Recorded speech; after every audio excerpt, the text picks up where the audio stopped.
Hello there, ladies and gentlemen. Now I am joined here by the Nuem Degener model for Tor Gaming's Relics, and I'm going to chronicle all my exploits through assembly and painting. So there's going to be a few illusions shattered regarding my painting skills. If you thought there was some incredible technique behind most of what I do, then you're going to be sadly mistaken. But we're going to start with assembly. I've already been through the components and removed any mould lines. All the metal pieces do have slight mould lines on them. Nothing too difficult to remove. The non-metal pieces are much easier to deal with. You don't really get too much on those, other than there was a tiny bit between the little tab here and his groinal region, but that was easily removed. And he can slot nicely into the base there. But before I put him on the base, I'm going to attach the arms. In fact, I'm probably going to do a full assembly before it goes near the base, because I want to do some pinning. Now, the arm under here, it's quite a good level of contact. There's quite a large area that it's touching, but being completely paranoid about things falling off, I'm still going to pin it. So the first thing I'm going to do is mark the spot that I want to pin on here with something, and then when I press it into the position I want, it should leave a mark on the inside of this to show the spot that I'm going to drill out for the pin. I could do that with paint, but since I'm not near the painting table, I'm going to see if this pen will do the trick. So, here we go. Let's have it right on the top there.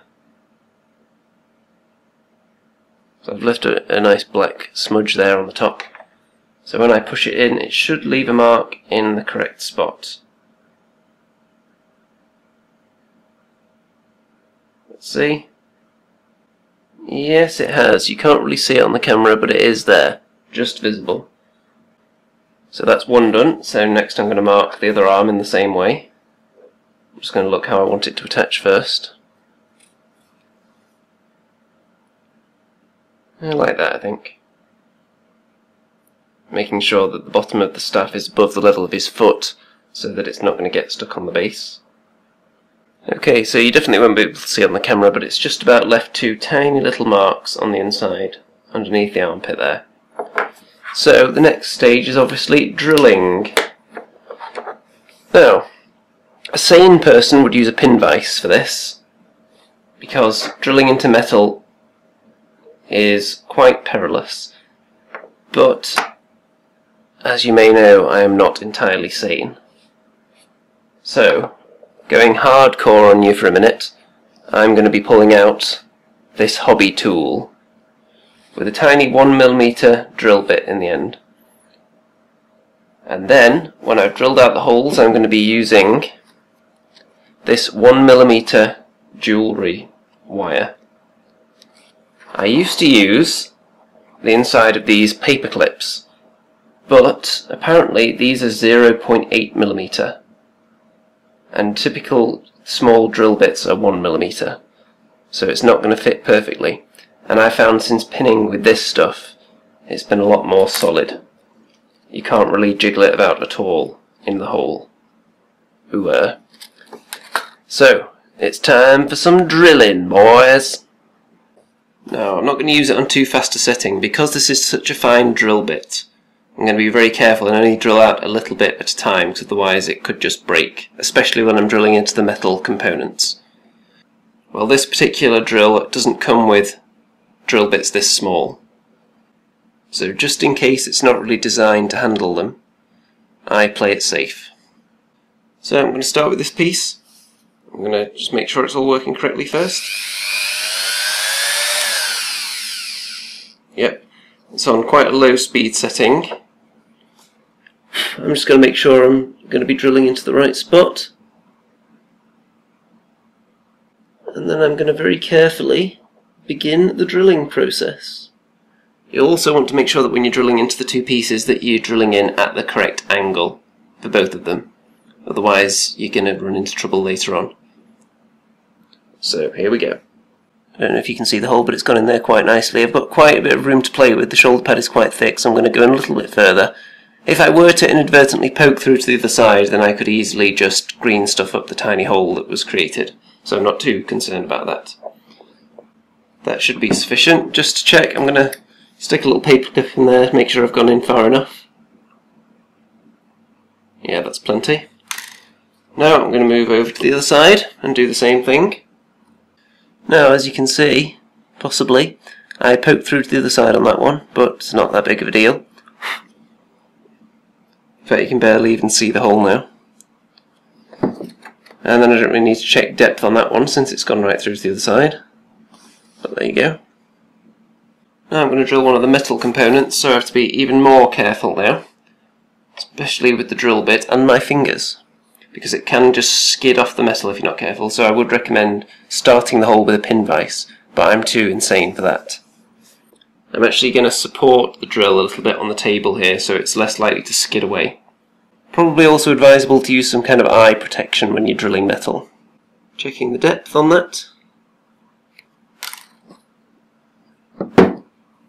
If it feels clogged up, then I'm just going to work a pin vise in there into the existing hole and then just loosen up any bits of metal that were stuck in there. That's plenty deep enough and the wire fits nicely into the hole there. Nice and sturdy. So now I just need to do the same with the other arm. You do have to be careful to make sure that a bit of the drill bit didn't come off inside, because you don't want to be drilling into that.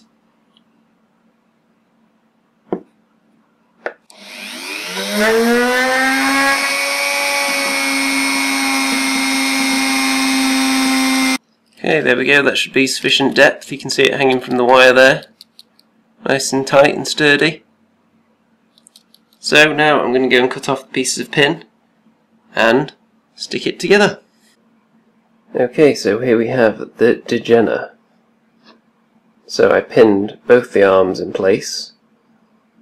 I found it easier in the end just to drill through all the way and then just slice down and file down the excess pin sticking out through the shoulder. I found it easier to guide it that way. Obviously that wouldn't be suitable for all pieces. Only when you've got a nice smooth surface on the top like that you can then smooth down again. If there was some kind of rough texture there, I wouldn't want to mess with it like that. I've got him holding his staff in a kind of "you kids get off my lawn" kind of pose, which I think is funny. Most people seem to have him holding it quite straight, so I think this makes him a little bit different. This hand is just kind of lying down by his side there. Nothing too interesting. This piece on top, I'm pondering whether it's a green stuff underneath, because it's not perfectly rounded underneath and the top kind of is. You may notice there's a couple of pieces of paper glued down on either side of his feet. That's to fill the gap in the base, so that when I'm putting down the basing material it's not going to fall through the crevice. So the next thing I'm going to do is the basing.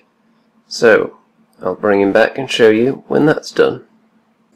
Well, here he is with his base all nicely sanded.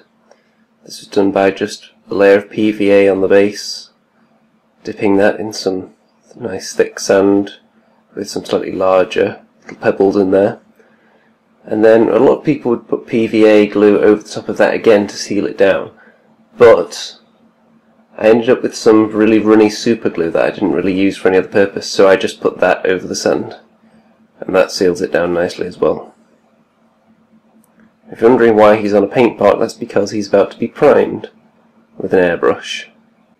So here we have the base coats. Nothing too complicated at all.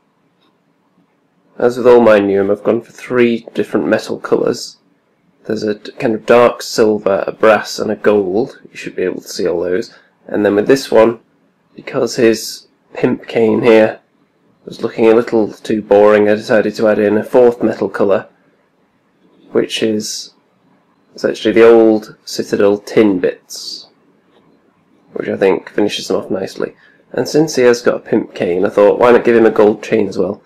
So that chain round his wrist is gold. I think he looks quite fetching already. No, he doesn't really, looks pretty awful. But that's the thing with the base coats. With my particular style of painting, which isn't too complicated by any means, the washes are what makes it look good. Good is a relative term, by the way.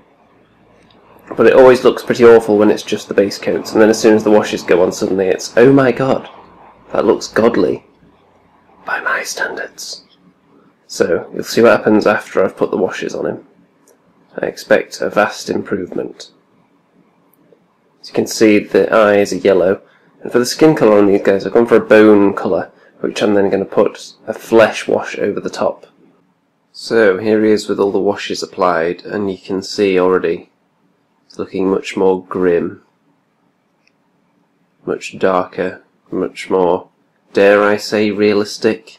I'm not sure my painting style particularly leads to realism, but it's definitely looking much better, even though that's only a very small stage in painting, just slapping a wash over the whole thing. Although it is various different washes. I use a black wash over the silver, more of a brown wash over the gold and the brass, and then a kind of fleshy, with a hint of red kind of wash over the skin. And then I've also gone back over the teeth with the bone colour again afterwards, so they should stand out a bit. If they're not quite bright enough, I can always put some white on there if necessary. So I think he's looking pretty good at this stage. Fits in with the rest of the army nicely so far. Next up I'm going to add some finishing touches, and then it'll be time for varnishing, I think. I know high quality painters would go in and do a lot more on the skin, for example. Maybe do some more on the armour, maybe some freehand tattoos or something somewhere. Not my style though. Well, here he is completed. One layer of gloss coat, one layer of matte. Give it extra protection, especially on the metal pieces, and avoids the shininess of just having a gloss coat. I did a little bit of touching up around the eyeballs, just to make them look a bit neater. Then the base was a rather heavy dry brush of brown, and then a much lighter dry brush of white over that, and then a couple of nice grass tufts stuck on there with PVA, and then a bit more black around the edge of the base. And we are complete. I'm sure pro painters out there would go through a lot more stages on this than I have, but not being a professional, I only need to get it up to a reasonable tabletop standard, and I think that's what my miniatures generally are. I think he's looking quite tasty. That'll do it then, ladies and gentlemen. Start to finish. The Nuem Degener.